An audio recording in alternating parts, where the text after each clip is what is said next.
جس سمت وہ ذیشان گیا، نعمتیں بانٹتا جس سمت وہ ذیشان گیا، ساتھ ہی منشی رحمت کا قلم دان گیا، لے خبر جلد کے غیروں کی طرف دھیان گیا، میرے مولا میرے آقا تیرے قربان گیا، دل ہے وہ دل جو تیری یاد سے معمور رہا، سر ہے وہ سر جو تیرے قدموں پہ قربان گیا، آہ وہ آنکھ کے ناکام تمنا ہی رہی، ہائے وہ دل جو تیرے در سے پر ارمان گیا، اور انہیں جانا انہیں مانا نہ رکھا غیر سے کام، انہیں جانا انہیں مانا نہ رکھا غیر سے کام، للہ الحمد میں دنیا سے مسلمان گیا۔ الحمدللہ اس وقت ہم سب مخدوم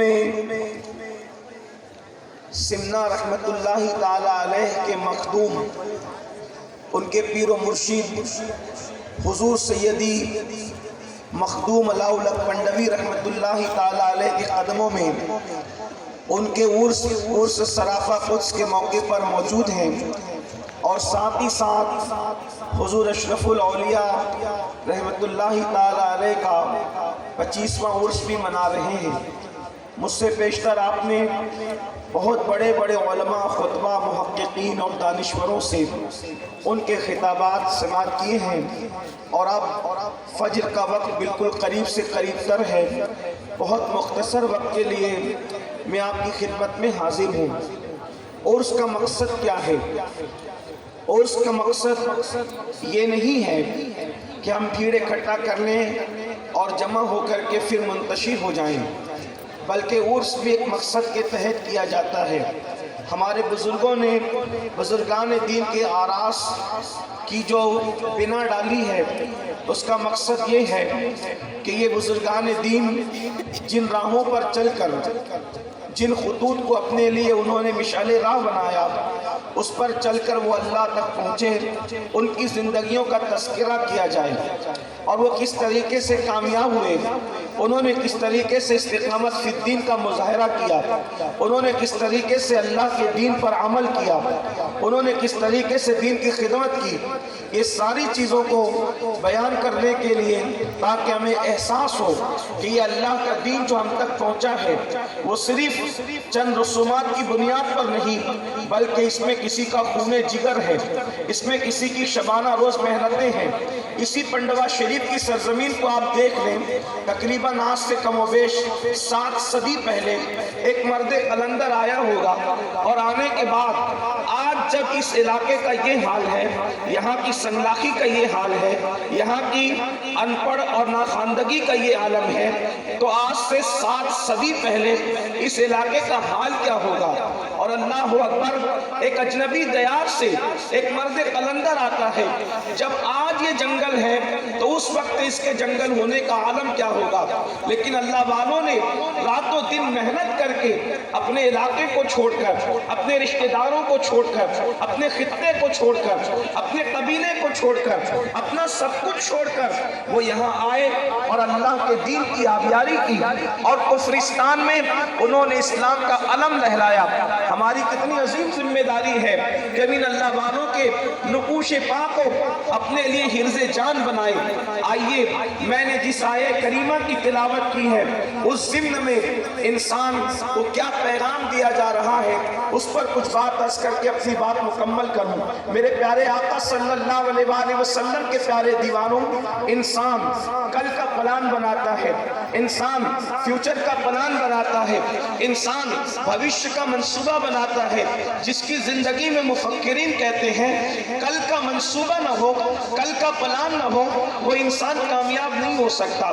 ایک تاجر ہے اچھا تو اس کے پاس کل کا کوئی پلان ہونا چاہیے، ایک طالب علم ہے اچھا اس کے پاس کل کا پلان ہونا چاہیے، ایک مفکر ہے اچھا اس کے پاس کل کا پلان ہونا چاہیے۔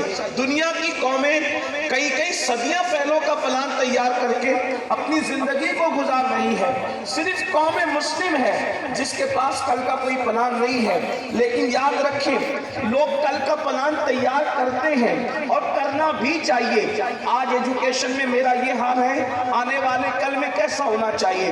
آج تجارت اور مال میں میرا یہ حال ہے، آنے والے کل میں کیسا ہونا چاہیے؟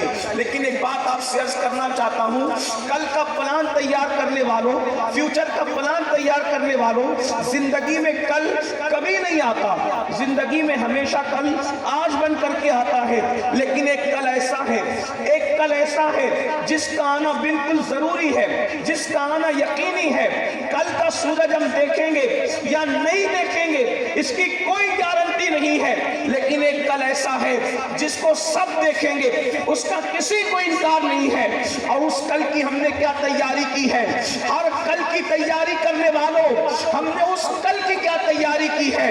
جس کل کا حال یہ ہے جس کے اندر ایک ماں اپنے بیٹے کے کام نہیں آئے گی، ایک باپ اپنے بیٹے سے دور بھاگے گا، ایک دوست اپنے دوست کا دشمن بن جائے گا، کوئی کسی کے کام نہیں آئے گا۔ وہ کون سا کل ہے؟ تو قرآن اس کل کے بارے میں کہتا ہے، یا ایھا الذین آمنوا اتقوا اللہ ولتنظر نفس ما قدمت لغد واتقوا اللہ ان اللہ خبیر بما تعملون، کہ اے ایمان والو اللہ سے ڈرو اور کل کے لیے کیا روانہ کر رہے ہو، کل کے لیے کیا بھیج رہے ہو، اس سلسلے میں غور کرو۔ اپنی جان کے لیے، اپنے نفس کے لیے تم نے کل کے لیے کیا عمل کیا، کیا روانہ کیا، اس سلسلے میں غور کرو۔ وہ کون سا کل ہے جس کی تیاری کا حکم قرآن دے رہا ہے؟ وہ کون سا کل ہے جس کے لیے اپنے نفس کی تیاری کے لیے قرآن ہمیں دعوت فکر دے رہا ہے؟ ہاں وہ وہی کل ہے جس کو میدان محشر کہتے ہیں، جس کو یوم حساب کہتے ہیں۔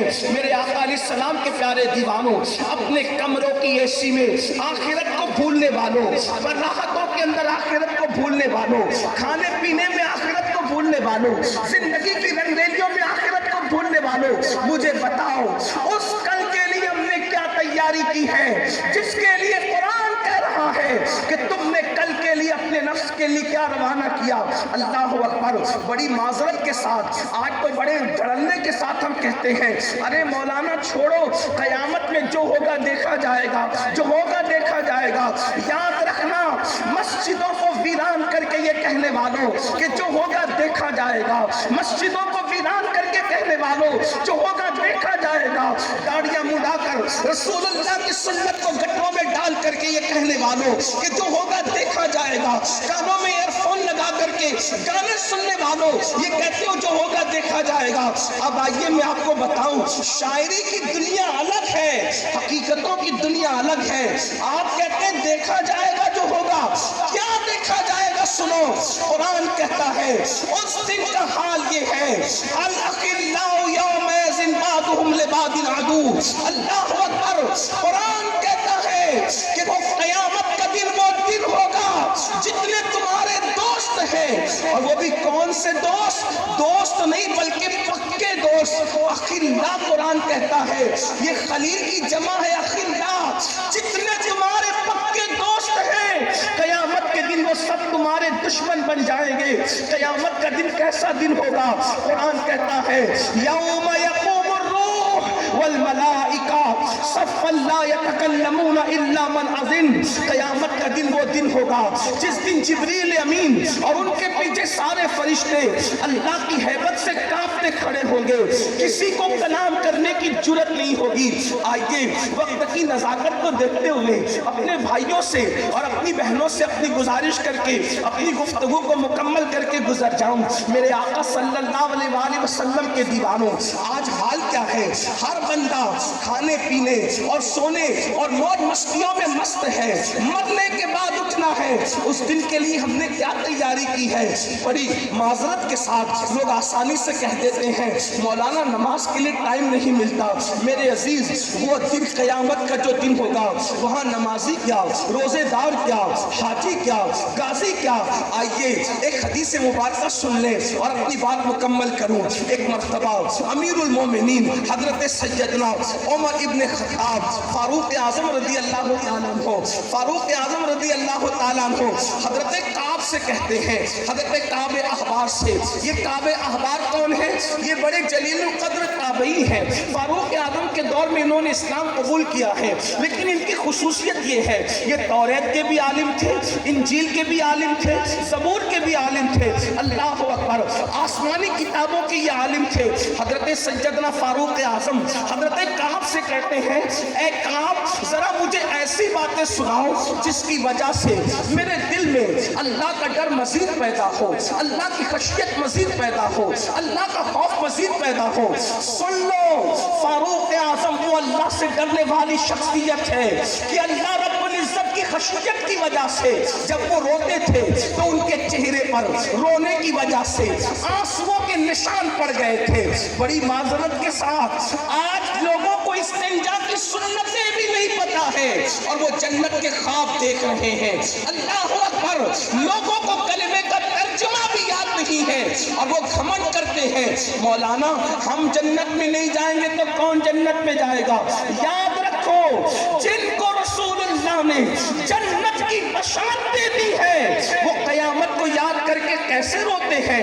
سیدنا صدیق اکبر، کون صدیق اکبر جن کے بارے میں پوری امت کے جمہور کا یہ عقیدہ ہے افضل البشر بعد الانبیاء بالتحقیق، جس کو رسول اللہ نے اپنی ظاہری حیات میں اپنے مصلی امامت میں کھڑا کیا، وہ ابو بکر صدیق جو صحابہ کا امام ہے. وہ صدیق اکبر کہتے ہیں کاش میری ماں نے مجھے انسان کی شکل میں پیدا نہ کیا ہوتا، میں کسی مومن کے سینے کا ایک بال ہوتا تاکہ قیامت کے دن اللہ کی بارگاہ میں حساب دینے سے بچ جاتا، قیامت کے دن اللہ کی بارگاہ میں جواب دینے سے بچ جاتا. مجھے بتاؤ جو مصطفیٰ جان رحمت کے ساتھ ہے کہاں ساتھ نہیں؟ سفر میں صدیق ساتھ ہے، حضر میں صدیق ساتھ ہے.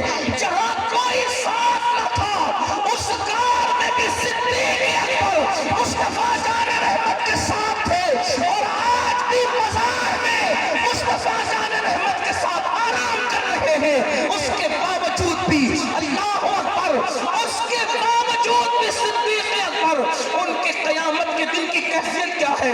حضور محدث اعظم کے چوشوی رحمت اللہ علیہ صدیق اکبر کی شان بیان کرتے ہوئے کہتے ہیں مرتبہ حضرت صدیق کا یہ ہے سید، ہر فضیلت کے وہ جامع ہے نبوت کے سوا. وہ صدیق اکبر جو ہر فضیلت کے جامع ہے وہ کہہ رہے ہیں، کون کہہ رہا ہے کاش میں کسی مومن کے سینے کا بال ہوتا تاکہ قیامت کے دن اللہ کی بارگاہ میں حساب سے بچ جاتا. میری قوم کے وہ جوان جن کے ہاتھوں میں شراب کے پیالے ہیں،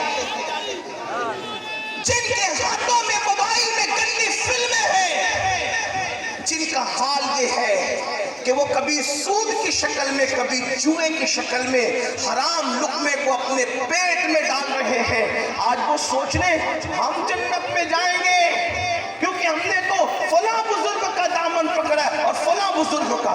سارے بزرگوں کے دامن بڑے قیمتی ہیں لیکن ابو بکر صدیق نے اس بزرگ کا دامن پکڑا تھا جہاں پر ساری بزرگیاں ختم ہو جاتی ہیں. بات از خدا بزرگ کوئی قصہ مختصر، بات از خدا بزرگ کوئی قصہ مختصر. آپ غور کریں، تھوڑا سا نعرے کا بھی وقت بچا لیں، بڑی نوازش ہوگی. آپ کی توجہ چاہتا ہوں، 4 بجے سلام پڑھ لینا ہے، اس لیے مجھے اس کا خیال کرتے بات کو پوری کرنا ہے. توجہ فرمائیں، آپ سن رہی ہے، آپ کی بڑی نوازش ہے، لیکن سنو اپنے بزرگوں کا خوف، اپنے بزرگوں کی خشیت، اپنے بزرگوں کی فکر آخرت. اللہ اکبر، اگر بزرگوں کے عرس میں بھی آ کر ہم آخرت کی فکر کے لیے تیار نہیں ہیں، بڑی معذرت کے ساتھ سر شام سے بیٹھے ہو، کتنے ہیں جو عشاء پڑھ کے آئے تھے اور کتنے ہیں جو جا کر فجر پڑھیں گے؟ آپ مجھے بتائیں، آپ مجھے بتائیں ہمارے بزرگوں کی تعلیمات کیا ہے؟ ہم نے اپنے بزرگوں کی تعلیمات کو فراموش کیا. پیر کا دامن تو پکڑا ہے لیکن پیر کا کردار نہیں پکڑا. یہاں پر حضور